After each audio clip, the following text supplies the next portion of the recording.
He was one of the most dogged fighters during the Nigerian Civil War and was credited with several success stories.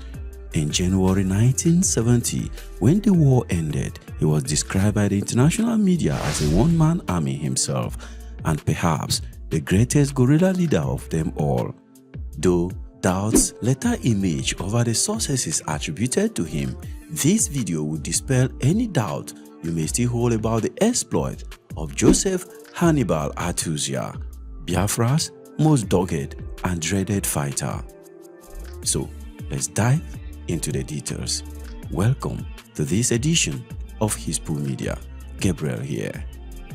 When the unending political crisis in Nigeria during the First Republic culminated in two deadly military coups in quick succession in 1966 and the subsequent pogrom against Easterners, Achuzia was a disinterested civilian observer. He admitted to having the attitude of a disinterested observer watching a tragic drama of life and death unfold before him. But all this would change after his meeting with Lieutenant Colonel Okigwe in Portharcourt. One of his earliest contributions was to assist in clandestine purchase of weapons from Europe. Secondly, Achuzia was to deploy his company's production capacity in servicing the yet-to-be-declared Biafran army. He was the CEO of Electrical Power Engineering Limited in Portharcourt. He was later introduced to Colonel Ejike Agbanwa, who became the head of Biafran Agency for Research and Production, RAP. From here, they began producing improvised explosives. By the way, guys, this is the best time for you to take a moment to like this video and subscribe to Hispu Media. It will go a long way to support our effort. Thank you. On the 30th of May 1967, Lieutenant Colonel Ojukwu declared the Republic of Biafra as a separate entity from Nigeria. But in July 1967, the newly promoted Major General Yakubu Gowon declared a police action against Biafra. By mid-July, the northern sector of Nsukka fell, and on the 25th of July, the 3rd Infantry Division successfully landed troops in Bonny. The plan was to encircle Biafra. In August 1967, Ojukwu made the decision to order the invasion of the Midwest in order to relieve pressure from the north. By this time, Achuzia had joined the Biafran militia created by Lieutenant Colonel Okigwe in Portharcourt. He played a key role in the invasion of the Midwest along with Victor Banjo, who was later summarily tried and executed for treason. Much later, Achuzia was tasked with arresting Biafran soldiers whose loyalty was considered a suspect. He had made an attempt to arrest Lieutenant Colonel Adewale Ademoyega by pulling a pistol at him. Rolf Steiner, Timothy Nwatuegu, and Matthias Mora would later face the same treatment from Achuzia. During the occupation of the Midwest, Achuzia inherited command of a portion of the troops of the Republic of Benin Division, previously commanded by Victor Banjo. At this time, Achuzia had not been commissioned as a Biafran soldier yet. He was still a militia man. Meanwhile, in early October, Achuzia, who has convinced Ojukwu to appoint him divisional commander, set up the operational headquarters of the 11th Battalion in Asaba. But the 2nd Division, led by Murtala Mohammed, entered Asaba at Okpanam in the city's north end and confronted Achuzia's forces at St. Patrick's College. On October 4th, Achuzia ordered his men to retreat to Onitsha, and the bridge was blown up the next day. Achuzia was now given the responsibility of defending Onitsha from possible attempt by federal troops to cross the Niger River. But Murtala Mohammed's 2nd Division decided to adopt a seaborne crossing into Onitsha. By the time federal troops landed on the other bank of the river, the Biafran soldiers of the 11th Division withdrew from the center of the city. However, they regrouped near a timber yard of the Ministry of Works. From a vantage point at the timber yard of the Ministry of Works, Achuzia, who was commanding the 11th Battalion of the 11th Division of the Biafran Army, had watched the soldiers landed and disembarked. Achuzia's 11th Battalion and Colonel Asamusudo's 18th Battalion proceeded to surround the Nigerian soldiers, many of whom were either killed or taken prisoner of war. Undeterred, Murtala Muhammad selected a fresh batch of 5,000 men to make a second crossing to Onitsha. But many of them were cut down in the hail of bullets fired from gun nests and artillery rounds from the east bank of the river. Murtala Muhammad stubbornly continued to ignore advice not to make a direct crossing, and the third attempt predictably ended in calamity. The battle to defend Onitsha was a personal success for Achuzia. Impressed by his effort, Brigadier Conrad Nwonwo, the divisional commander, recommended to Brigadier Alexander Madibo, the Biafran Army Chief of Staff, that Achuzia be commissioned into the Biafran Army. Achuzia was subsequently commissioned as a major. It was a decision which Madibo would later reflect on, quote, "the greatest mistake of my military career." While other Biafran soldiers such as Madibo and Ben Bule hold scathing appraisal of Achuzia, Ojukwu continued to have faith in him. As you will see shortly in this video, he was deployed to almost every sector of the war.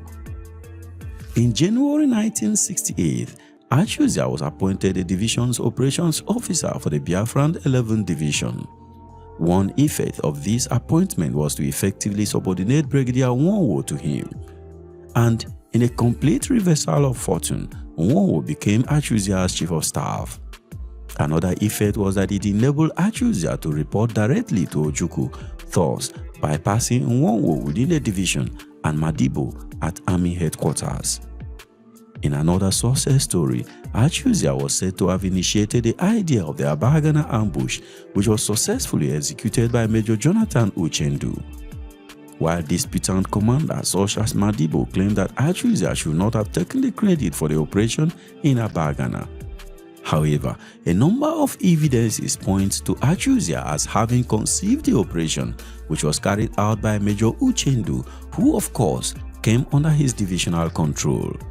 It was around this time, in the aftermath of the Abagana ambush, that Achuzia earned the moniker Hannibal after the Carthaginian general. In a matter of days, he ensured that his name was on the lips of every Biafran. After the fall of Onitsha, the 11th Division retreated from the city's approaches towards Nnewi. Elsewhere in the Southern Theater, the 3rd Infantry Division, later the 3rd Infantry Commando Division, led by Colonel Benjamin Adekunle, had expanded its base after landing at Bonny. The situation was looking dire for the Biafrans. Afam, Bori, Okrika had all fallen by the midpoint of May. Ojukwu relieved Achuzia of its command, and on May 19th, he was appointed the commander of the 52 Brigade in Portharcourt sector. He arrived while Portharcourt and its environs was being subjected to heavy artillery bombardments. Achuzia's effort to counteract the advancing Nigerian troops was severely hampered by heavy human traffic moving out of the city towards Aba. Even though the Biafrans gave a good account of themselves, the city fell within a week of Achuzia's appointment. Adekunle admitted to the press that his soldiers were meeting fierce resistance, so much so that he dubbed one district as head sector. However, Achuzia's failure to prevent the fall of Portharcourt was no fault of his. After all, he had far less fighting resources compared to the Nigerian troops. In the meantime, the 3rd Division had been taking the fight to the secessionist army in Igbo heartland. Colonel Adekunle had launched Operation OAU, an ambitious attempt to take the cities of Owerri, Aba, and Umuahia. Achuzia was in the midst of the defense of the city of Aba, which had fallen to Adekunle's maneuver on September 4, 1968. Next, Achuzia was involved in a struggle for the control of the newly created Biafran 14th Division with Navy Captain Wilfred Anuku.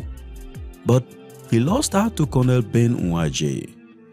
Meanwhile, on September 12, Achuzia was part of the successful effort of the division in retaking the town of Oguta from Nigerian forces.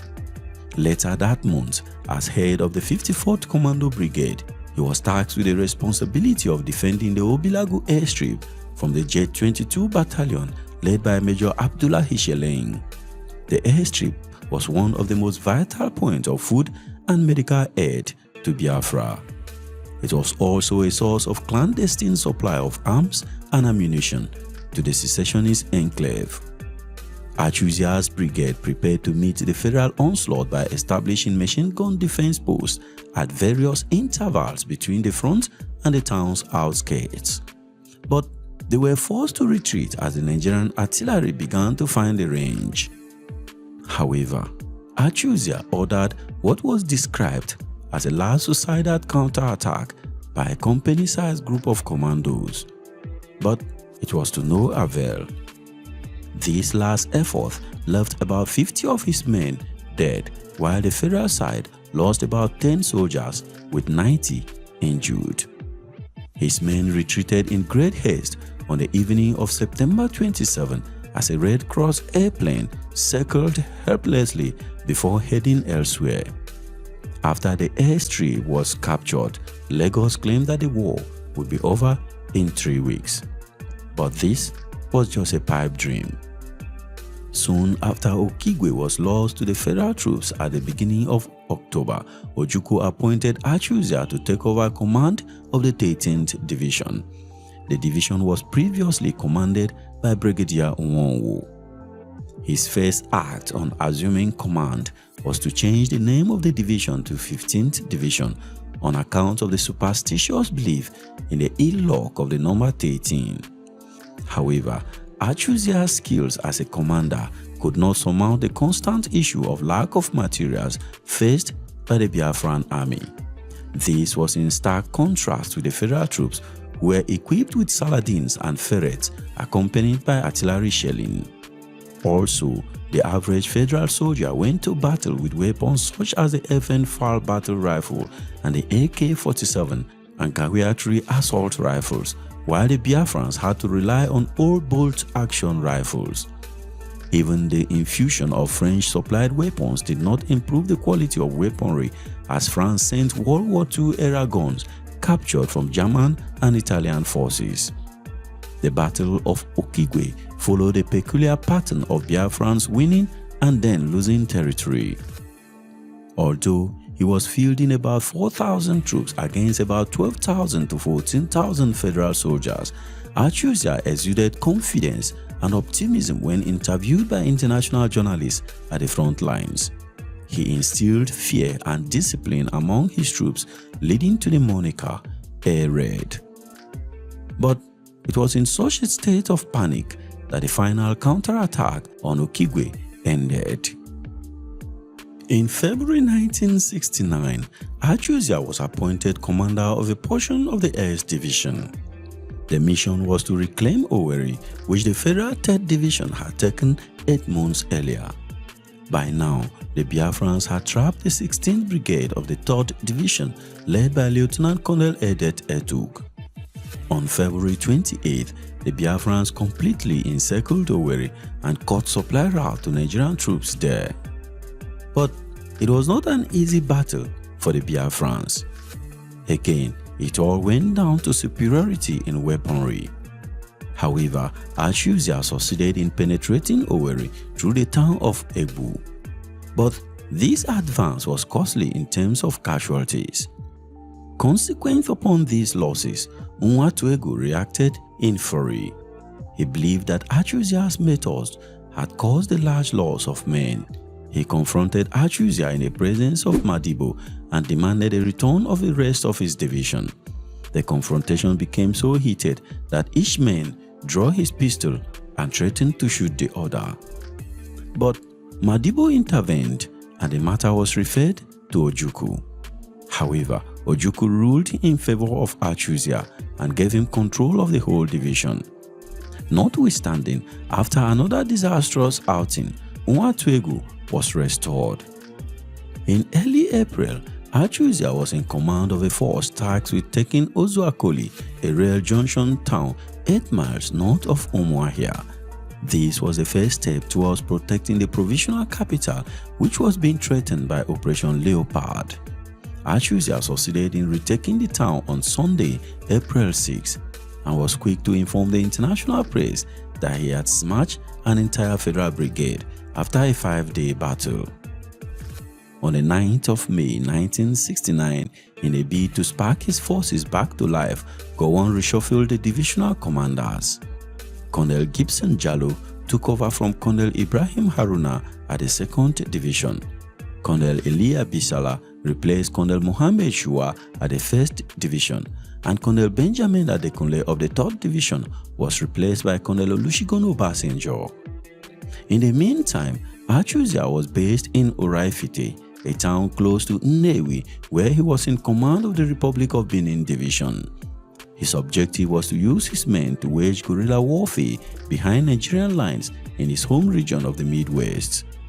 The Nigerians were camping at Opai, an oil prospecting town near Kwale. With a go-ahead given by Army Headquarters, Achuzia and a group of his commandos crossed the river Niger and stormed the camp in Opai at around 6 a.m. on the 9th of May. The raid on Kwale was adjudged a successful one by the Biafrans. In mid-August, Achuzia participated in a failed Biafran attempt to retake the city of Onitsha. On Saturday, August 23, 1969, Lieutenant Colonel Mohammed Wushishi informed international observers that his garrison had killed over 1,000 Biafrans and taken 20 as prisoners of war over the last 2 weeks. But Achuzia was not deterred.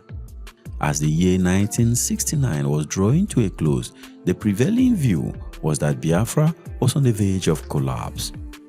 Despite Ojukwu's optimism in early November, many in the secessionist area had long given up on the idea of a fight to the finish. But Achuzia was not one of them. However, widespread starvation, waning morale, and the final offensive launched by the Federal 3rd Division on December 23, 1969 all pointed to imminent doom for Biafra. On January 9, 1970, President Odumegwu Ojukwu handed over to Philip Effiong and placed all remaining Biafran soldiers under the command of Major Achuzia. 3 days later, on January 12, Effiong, Achuzia, and other Biafran officers made their way to Amichi and later to Owerri to broadcast their final surrender to General Olusegun Obasanjo.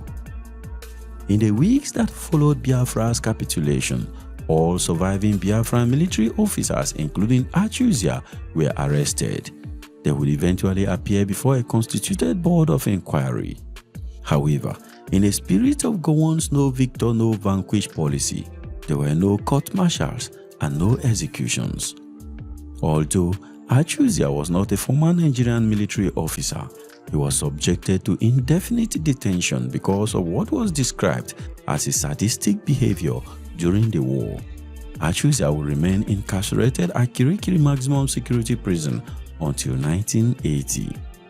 Unfortunately, this great and dogged fighter died of natural cause on February 26, 2018 at the ripe age of 90 years. For more on the story of this great patriot, please click the video displayed here. And for more on some of the toughest battles of the Biafran War, please click here. Don't forget to like this video and subscribe to this channel. It will go a long way to support our effort. And I will see you in the next one. Thank you very much for watching. Peace.